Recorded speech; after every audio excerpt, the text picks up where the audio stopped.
여러분 반갑습니다. 예, 우리나라 최남단 땅끝 해남에서 목회 생활을 하다가 작년 재작년에 은퇴를 하고 지금은 심호하는 교회 장로님이 운영하는 어린이집에서 조금 일을 하고 있습니다. 여러분 이렇게 뵙게 돼서 참 반갑습니다. 우리 장로님이 저를 소개하면서 꼭 한번 모시고 싶은 목사님이었다고 말씀했는데, 저는 꼭 한번 와서 이 재단에서 여러분들과 하나님 말씀을 통해서 은혜를 함께 나누고 싶은 마음에 소원이 있었습니다. 그래서 하나님께서 이렇게 또 기회를 주셨는데, 아무튼 우리 송파교회 당회와 저를 이렇게 땅끝에서 초청해 주신 우리 송파교회 교우들에게 먼저 감사하다는 말씀을 먼저 드립니다. 여러분 감사합니다. 오늘 말씀의 주제가 너는 복이 될지라. 저는 이 말씀을 준비하면서 많은 은혜를 받습니다. 48년 목회 생활을 했습니다. 강단에 설 때마다 항상 두렵고 떨리는 마음 지금도 있습니다. 이 말씀을 준비하면서 이렇게 살아야 되겠다라고 하는 생각을 저는 지금도 갖고 살고 있습니다. 우리 잠깐 기도드리겠습니다. 하나님, 부족한 종을 하나님께서 역사 깊고 전통 있는 송파 교회 위에 하나님 보내주시고 오늘 이 강단에 세워주셨습니다. 사람의 말이 아니라 하나님의 말씀이 선포되는 시간이 되게 하여 주옵소서. 그래서 이 말씀을 듣는 모든 사람들이 은혜를 받게 하옵소서. 말씀을 듣는 가운데 마음의 치유와 회복과 부흥의 역사가 일어나게 하옵소서. 예수님 이름 받들어 기도드리옵나이다.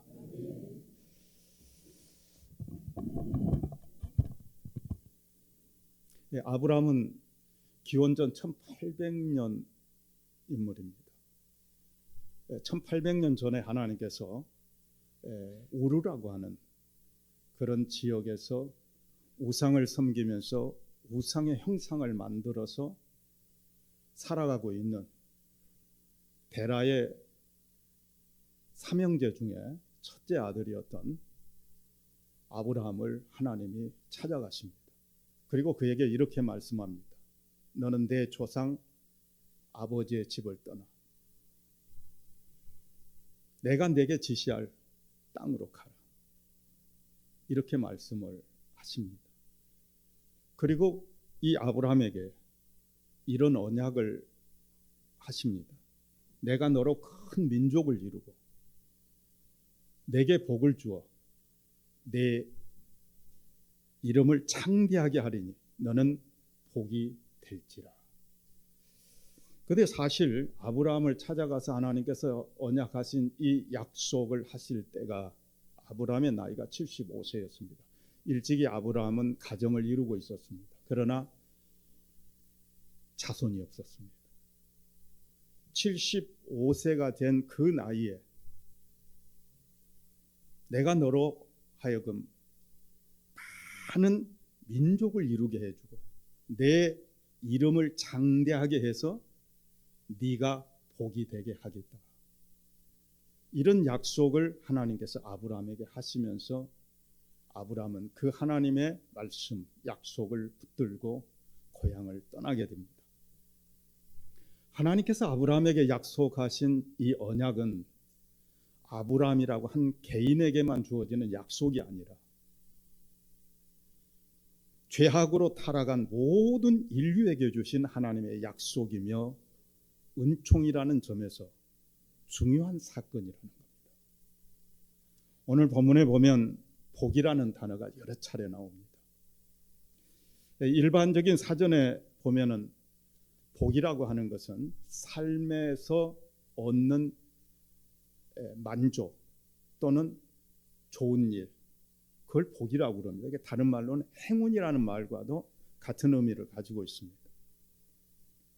그런데 오늘 이 창세기 12장에서 하나님께서 아브라함에게 내가 너를 복이 되게 하겠다라고 말씀한 이 복은 일반적인 복의 개념과 다릅니다. 히브리어로 복이라고 하는 것을 바라크라고 합니다. 이 바라크라고 하는 뜻은 무릎을 꿇다, 찬양하다, 경배하다 그런 뜻입니다. 이 무릎을 꿇는다는 것은 기도와 관계가 있고요. 찬양하다는 것은 하나님의 은혜에 대한 감사와 관계가 있고요. 경배하다고 하는 것은 예배와 관계가 있습니다. 그래서 이 말을 종합하면 내가 너로 하여금 하나님을 예배하며 사는 자가 되게 해주겠다는 그런 약속입니다. 하나님을 예배하는 것이 뭐가 그렇게 중요할까요? 복 중에 그것이 그렇게 큰 복일까요? 근데 이게 가장 큰 복이라는 것을 우리는 신앙생활을 하면서 나중에 알게 됩니다. 예수 믿는 것, 교회 다니는 것, 그것이 복이라고 얘기하면 처음에 교회를 나오신 분들은 그것이 복이라는 것을 받아들이지를 못합니다. 세상에는 이보다 더 좋은 일들, 더 많은 복들이 있기 때문에 그렇습니다. 그러나 우리가 정말로 하나님 만나고 하나님과 동행하면서 하는 사람들은 세상의 부귀영화, 세상의 모든 것, 금은보화 다 준다 할지라도 우리는 하나님과 바꿀 수 없다는 것, 그걸 고백하지 않습니다. 그렇기 때문에 그 하나님만을 섬기고 그 하나님만을 예배하는 자로 살아간다는 것은 복 중에 최고의 복이라는 겁니다. 우리가 이것을 오늘 알았으면 좋겠다는 겁니다. 저는 그것을 알았어요. 그래서 늘 내가 섬기고 사는 거, 내가 하나님께 예배하고 사는 거, 이것이 최고의 복이라고 하는 것을 저는 늘 감사하면서 살고 있습니다. 예배는 우리 그리스도인들에게 아주 중요한 일입니다. 어떤 일보다도 하나님을 예배자로 살아가는 것보다 더 중요한 일은 없습니다. 예수님은 마태복음 22장 37절에서 이런 말씀을 합니다. 너는 마음을 다하고 목숨을 다하고 뜻을 다하여 주 너희 하나님을 사랑하라. 이게 무슨 말입니까? 우리가 하나님을 예배하는 예배자로서 어떤 자세, 어떤 마음으로 하나님을 예배해야 할 것인가를 가르치고 있는 말씀입니다. 마가라는 기자는 여기에 한 가지를 더 붙입니다. 너희는 마음을 다하고 목숨을 다하고 뜻을 다하고 힘을 다하여 하나님을 사랑하라. 하나님 사랑하라는 게 뭐예요? 하나님만을 섬기고 예배하라는 겁니다. 이런 말이 있습니다. 예배의 성공자가 인생의 성공자가 된다. 오늘 이 말씀이 깨달아졌으면 좋겠습니다. 예배의 성공자가 되는 것이 인생의 성공자가 된다는 것. 그래서 우리는 예배를 잘 드려야 됩니다. 그럼 예배를 왜 잘 드려야 되느냐 하는 사도 바울이 이렇게 말합니다. 너희는 너희 자신의 것이 아니라 값으로 산 것이 되었으니 너희 몸으로 하나님께 영광을 돌리라. 그리고 구체적으로 하나님께 몸으로 영광을 돌리는 것을 로마서 12장 1절에서 이렇게 말합니다. 너희 몸으로 하나님이 기뻐하시는 산 제물로 드리라. 이것이 너희가 드릴 영적인 예배니라. 그러니까 예배라고 하는 것은 우리 몸을 하나님 앞에 산 제물로 드리는 겁니다. 우리가 하나님 앞에 제물로 바쳐지는 그 시간이 바로 예배 드리는 시간입니다. 예배 시간에는 딴 생각을 해서도 안 될 것입니다. 예배를 가볍게 생각해서도 안 될 겁니다. 적당하게 드리고 간다고 생각해서도 안 될 겁니다. 예배는 최선을 다해야 됩니다. 마음을 다하고 목숨을 다하고 힘을 다하여 하나님을 예배해야 한다는 것입니다. 예배는 크게 두 가지로 나눠집니다. 하나는 드리는 행위가 있고 하나는 받는 행위가 있습니다. 드리는 것은, 기도하는 것은 드리는 겁니다. 찬양 드리는 겁니다. 봉헌하는 것 드리는 겁니다. 그런데 이 예배 속에 받는 행위가 있습니다. 그게 뭐냐? 말씀입니다. 하나님의 말씀을 받는다 그래서 말씀을 전하는 자를 선포자라고 그럽니다. 증언자라고 그럽니다. 하나님의 말씀을 대신 선포하는 자, 그게 바로 말씀을 전하는 자가 하는 일입니다. 제가 하나님의 은혜로 독일에서 한 달간 교환 이렇게 목회식으로 그곳에서 생활할 때가 있었습니다. 독일에 가서 느꼈던 것은, 모르겠습니다. 한국 교회도 그런 교회가 있는지는 제가 보지는 못했습니다. 독일 교회를 갔더니 주일날 예배를 드리는데 성경을 봉독하는 자가 봉독을 하면 모든 회중들이 다 자리에서 일어나서 성경을 펴들고 그 말씀을 같이 받는 거예요. 그래서 왜 이렇게 성경 봉독할 때 다 일어서서 말씀을 이렇게 받습니까? 그러니까 하나님의 말씀이기 때문에 받는다고 하는 마음을 가지다 보니까 어떻게 거룩하신 하나님께서 하신 말씀을 앉아서 들을 수 있겠느냐, 받을 수 있겠느냐. 그래서 일어서게 됐다. 그 말을 듣고 우리가 꼭 일어선다고 하나님 말씀을 받는 건 아니지만 그런 마음의 자세, 그런 정성, 그런 사모함, 그런 열정, 그런 마음을 가지고 우리가 하나님 앞에 예배하는 것이 필요하지 않겠는가, 그런 생각을 해보았습니다. 여러분, 기도 생활 잘하고 계십니까? 또 감사 생활 잘하고 계십니까? 예배 드리는 것에 최선을 다하고 계십니까? 그렇다고 한다면 여러분은 하나님의 복 안에 들어와 있는 사람들입니다. 예배 드리는 것이, 찬양하는 것이, 기도하는 것이 아직도 기쁘지 않고 즐겁지 않다고 한다면, 그것이 행복한 일이라고 생각이 되지 않는다고 한다면 우리는 하나님의 복을 받았지만 복 안에 내가 살고 있다는 것을 못 느끼고 있는 것이라는 겁니다. 오늘 하나님께서 아브라함에게 약속하신 이 바라크는 인류를 저주로부터 구원하겠다는 하나님의 약속이고 은총입니다. 하나님은 당신의 형상대로 창조된 인간들이 저주 아래 사는 것을 원치 않습니다. 그래서 아브라함을 부르시고 그에게 인류 구원에 대한 약속을 하신 겁니다. 내가 너로 복이 되게 하겠다는 거예요. 그런데 신약으로 넘어가면 다른 복을 말씀하고 있습니다. 예수님께서 이 땅에 오셔서 첫 번째 하신 설교가 산상수훈, 우리가 팔복이라고 그러죠. 8가지 복에 대한 설교를 예수님이 처음으로 하십니다. 거기 보면 심령이 가난한 자, 애통한 자, 온유한 자, 의에 줄인 자, 긍휼히 여긴 자, 마음이 청결한 자, 화평케 하는 자, 박해를 받는 자, 복이 있느니라. 이게 무슨 말일까요? 이것은 바로 우리가 복 안에 있는 사람들이 누리는 복이 무엇인가를 구체적으로, 영적으로 우리에게 설명하는 말씀입니다. 그래서 구약의 복을 우리가 물질적인 복을 말하고 있다고 한다면 신약의 복을 마카리오스라고 합니다. 영적인 복이라는 거죠. 사도 바울은 고린도후서 4장 8절 9절에서 이렇게 고백을 했습니다. 우리가 사방으로 우겨 싸움을 당하여도 쌓이지 않고, 답답한 일을 당하여도 낙심하지 않고, 박해를 받아도 버림받지 않고, 거꾸로 뜨림을 당하여도 망하지 아니한다.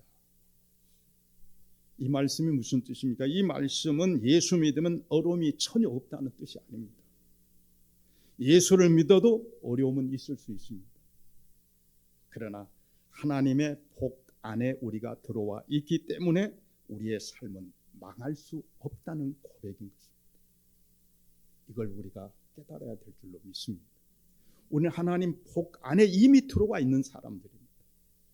나는 복 받은 사람이다. 나는 복 안에 살고 있는 사람이다. 이것을 알게 된다고 한다면 하나님이 더 위대하게 보여지고 더 크게 보여지고 그 하나님을 예비하는 우리 마음과 자세는 더 달라질 수밖에 없을 것입니다. 사도 바울은 고난의 삶을 산 사람입니다. 하나님의 일을 했지만 복음을 전하는 일로 땅끝까지 복음 전하는 일을 했지만 그의 삶은 평탄하지 않았습니다. 그러나 사도 바울은 하나님을 원망하거나 하나님 앞에서 좌절하지 않았습니다. 빌립보서에 보면 사도 바울은 오히려 기뻐한다고 하는 말을 합니다. 빌립보서 2장 17절에 나를 전제로 드릴지라도 나는 기뻐하고 또한 기뻐하노라. 이 전제라는 말은 희생이라는 말, 원어의 뜻에 보면 순교와 같은 의미로 해석을 합니다. 그러니까 이 말 바꿔서면 내가 순교 당하는 일이 있을지라도 나는 기뻐하고 또한 기뻐하노라, 그런 말입니다. 사도 바울이 빌립보서를 어디서 썼습니까? 감옥 안에 있을 때 썼습니다. 자기가 죄를 짓고 죄의 대가를 치르기 위해 감옥에 들은 게 아니라 복음 전하는 일로 감옥에 갇힌 겁니다. 얼마든지 왜 하나님의 좋은 일을 하는데, 하나님의 복음 전하는 일을 내가 하는데 왜 내가 여기에 갇혀 있습니까? 내가 여기 갇혀 있다가 죽을지도 모릅니다. 얼마든지 원망하고 불평할 수 있고 자기 자신의 그 삶에 대해서 한탄할 수도 있는 그런 처지에 있었습니다. 그런데 이 사도 바울은 그렇게 생각하지 않았습니다. 나는 기뻐하고 또한 기뻐하노라. 그것은 바로 사도 바울이 하나님의 구원의 복 안에 들어있는 사람이었기 때문에 그게 가능했던 겁니다. 하나님의 복 안에 있는 사람은 어떤 환경에 처해도 기뻐할 수 있다는 것입니다. 여러분, 예수 믿는 것이 행복하십니까? 행복하십니까? 네. 행복해야 됩니다. 만약에 행복하다고 이렇게 내 입에서 말이 나오지 않고 내가 행복하다는 못 느낀다고 한다면 오늘 이 말씀을 들음으로써 여러분들의 삶이 변화돼서 나 예수 믿는 것이 행복해, 세상에 어떤 일보다도 기뻐 즐거워, 이렇게 고백할 수 있는 우리 송파 교회가 될 수 있었으면 참 좋겠습니다. 어떤 사람은 이런 얘기합니다. 예수는 젊어서 믿으면 안 되고 늙어서 이제 하늘나라 갈 때쯤 돼서 열심히 믿으면 된다, 이렇게 말하는 사람들이 있습니다. 전혀 틀린 말은 아니겠죠. 그러나 그것은 잘 몰라서 하는 말입니다. 우리 인생은 모릅니다. 우리가 태어나서 80, 90이 돼서 하나님 부르시는 것이라고 생각을 하고 살지만은 인생은 그렇게 생각대로만은 되지 않는다는 겁니다. 오늘이라도 하나님이 나를 부르시면 어떤 방법으로든지 우리는 내 생을 접어야 한다는 것입니다. 그렇기 때문에 나중에 잘하겠다고 하는 말에 속지 마시기를 부탁을 드립니다. 지금 내가 못하면 내가 후회할지도 몰라. 지금 내가 하나님의 일을 하지 않냐면 내가 크게 후회할지도 몰라. 이런 마음 자세를 가지고 사는 것, 그것이 바로 신앙인의 자세가 아닌가 생각합니다. 요즘같이 살기 좋은 세상에 우울증 환자들이 참 많다고 그러죠. 왜 그럴까요? 진짜 행복이 무엇인지를 모르기 때문에 그렇습니다. 에덴 동산을 한번 여러분 돌아보십시오. 에덴 동산은 모든 것이 갖추어져 있는 곳이었습니다. 그러나 사탄은 아담과 하와에게 찾아와서 그들에게 불만족을 품게 만듭니다.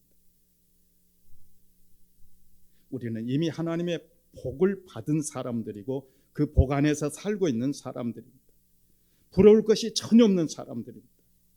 내가 얼마나 행복한 사람인가를 아는 사람, 그 사람이 진정으로 행복한 사람이 아닐까요? 이 복이 우리 송파교회 모든 성도들에게 임하시기를 주님의 이름으로 축원합니다. 하나님께서 아브라함에게 주신 복의 특징이 있습니다. 오늘 본문 3절에 이렇게 말합니다. 너를 축복하는 자에게는 내가 복을 내리고 너를 저주하는 자에게는 내가 저주하리니 땅의 모든 족속이 너로 말미암아 복을 얻을 것이니라. 하나님은 아브라함을 통하여 모든 족속, 모든 민족이 복을 받기를 원하고 있다는 것을 말씀하고 있는 것입니다. 이 모든 족속, 모든 민족이라고 하는 것은 우리가 선교적인 의미를 담고 있다는 겁니다. 우리 기독교는 자신의 행복만을 추구하는 종교가 아닙니다. 진정한 행복이라고 하는 것은 나도 행복해야 되지만 이웃도 행복할 때 진정한 행복을 우리는 거기서 맛볼 수 있는 것입니다. 나는 행복한데 내 이웃이 불행하다고 한다면 그것은 진정한 행복이라고 할 수 없습니다. 하나님은 모든 사람이 행복하기를 원합니다. 모든 사람이 하나님의 그 복 안에서 사는 것을 원하십니다. 그래서 복의 대상은 나만 아니라 모든 민족, 모든 사람에게 이 복이 임하도록 하는 것이 하나님이 원하는 일이고 하나님이 바라는 소원이고, 그래서 우리를 먼저 부르신 것은 우리가 그 복을 알고 이 복을 모든 사람들에게 전하고 모든 사람들이 이 복을 누리고 살 수 있도록, 그래서 우리의 이웃들이 하나님을 찬송하고 기도하고 그리고 하나님을 예배하는 자로 만들어가는 것, 그것이 교회가 해야 할 일이고 우리가 해야 될 사명이라고 하는 것입니다. 십자가 은총은 어느 민족이나 개인의 전유물이 절대 아닙니다. 이스라엘 백성들은 하나님의 사랑을 오해했습니다. 편견에 사로잡혀서 자기들만 하나님은 사랑한다고 생각을 그렇게 했었습니다. 이 사실을 보여준 말씀이 바로 요나서죠. 요나는 이방 땅 니느웨에 가라는 하나님의 말씀에 전면적으로 거부를 합니다. 이유가 있었습니다. 니느웨는 이방 사람들이 사는 유일한 곳이었습니다. 요나는 하나님의 선택받은 민족만이 복을 받고 인종만이 하나님의 은혜 안에서 사는 것으로 착각을 한 거예요. 그러니까 저 이방 사람들, 하나님 믿는 사람들을 괴롭히고 힘들게 하는 저 사람들은 망해야 된다고 생각을 하는데 하나님은 너는 니느웨로 가서 이 복음을 전하라고 하니까 요나는 그것을 받아들일 수가 없었던 거죠. 그래서 다시스로 도망을 가게 되는 겁니다. 복음은 예수님께서 마지막 승천하시기 직전에 제자들에게 당부했던 것처럼 너는 모든 족속 모든 민족에게 땅끝까지 이르러 이 복음을 전하는 일을 하라고 명령을 하십니다. 복 있는 사람이 누구입니까? 성경은 이렇게 말합니다. 주는 자가 받는 자보다 복이 있다. 복을 나누는 사람들이 많은 교회가 좋은 교회 아닐까요? 복을 받아서 그 복을 움켜쥐고 있는 교회, 그 교회는 좋은 교회라고 저는 생각하지 않습니다. 하나님께 받은 이 복을 우리의 이웃들에게 나누고, 그래서 그 이웃들이 그 복 안에서 살도록 함께 살아가는 그런 교회, 그런 일에 열정을 가진 교회, 그 교회가 진정 좋은 교회, 이상적인 교회라고 저는 생각을 합니다. 그리고 복을 나눌 줄 아는 사람이 진정으로 복된 사람입니다. 교회는 모이는 교회와 흩어지는 교회가 있습니다. 우리 한국 교회, 특히나 우리 기장교회는 모이는 일은 참 잘합니다. 그런데 흩어지는 교회를 잘 못합니다. 우리가 오늘 여기에 모였습니다. 왜 모였습니까? 결국 흩어지기 위해서 모인 겁니다. 흩어진다는 것은 사방으로 뿔뿔이 돌아간다는 뜻이 아니잖아요. 하나님께 받은 은혜, 이 복음의 비밀을 흩어져서 모든 사람, 모든 민족에게 이것을 전하여 함께 그 하나님의 복 안에서 살도록 하는 일을 하는 것을 흩어지는 교회가 하는 일이라고 합니다. 이것을 사도 바울은 신령한 복이라고 했습니다. 오늘 본문 너는 복이 될지라, 영어 성에는 and be a blessing이라고 이렇게 기록하고 있습니다. 이 and your blessing이라는 말은 너는 복이 되어라 그 말이에요. 그래서 바라크라고 하는 이 말은, 이 복이라는 말은 동사입니다. 동사는 뭐예요? 움직이는 거죠. 이 말씀을 듣고 이 복을 움켜만 쥐고 살지 말고 이 복을 나누어라. 영의 성경이 바로 해석을 한 겁니다. 너는 복이 되어라 그 말이에요. 오늘 복이 되어야 합니다. 오늘 아브라함을 하나님께서 75세 때 찾아와서 부르시면서 내가 너를 복이 되게 할지라, 너로 복이 되게 할지라, 이 말은 바로 아브라함을 통해서 하나님의 이 복이 모든 민족, 모든 사람들에게 전하여질 것을 약속한 말씀이고 예언한 말씀인 것입니다.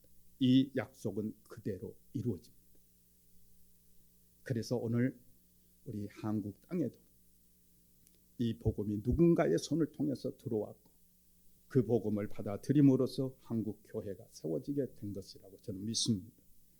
이제는 우리가 이 복을 받았으니 또 이 복을 깨달았으니 이제는 이 송파교회를 비롯해서 우리 한국 교회가 이 복을 전혀 모르고 사는 나라와 백성들에게 전하는 일에 우리가 기도하고 또 그 일을 위해서 우리가 비전을 가지고 살아야 될 줄로 믿습니다.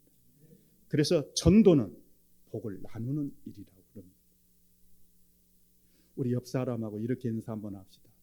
받은 복을 나누고 삽시다. 예. 우리 송파교회가 받은 복을 나누고 사는 그런 교회, 그래서 좋은 교회라고 하는 그런 평판 들려지는 그런 교회가 됐으면 좋겠습니다. 교회 선교는 프로그램이 아닙니다. 선교는 교회의 본질이고 그리고 그리스도인의 삶의 목적입니다. 송파교회가 선교하는 교회가 되고 이 복을 나누는 일을 하는 교회가 돼서 날마다 하나님이 이 교회에 새 생명을 보내주는 그런 역사가 일어나시기를 주님의 이름으로 축원합니다. 기도하겠습니다. 하나님 아버지, 부족한 종이 너는 복이 될지라고 하는 오늘 이 말씀을 들고 말씀을 증거했습니다. 이 말씀을 통해서 우리의 심령에 놀라운 변화가 일어나게 하시고 복을 움켜만 쥐고 사는 자리에서 이제는 이 복을 나누며 사는 그런 삶이 되게 해주셔서 송파교회가 매 주일마다 새로운 생명, 이 교회에 나와서 새 가족을 소개하는 그런 은혜가 있게 하여 주옵소서. 예수님 이름으로 기도드리옵나이다.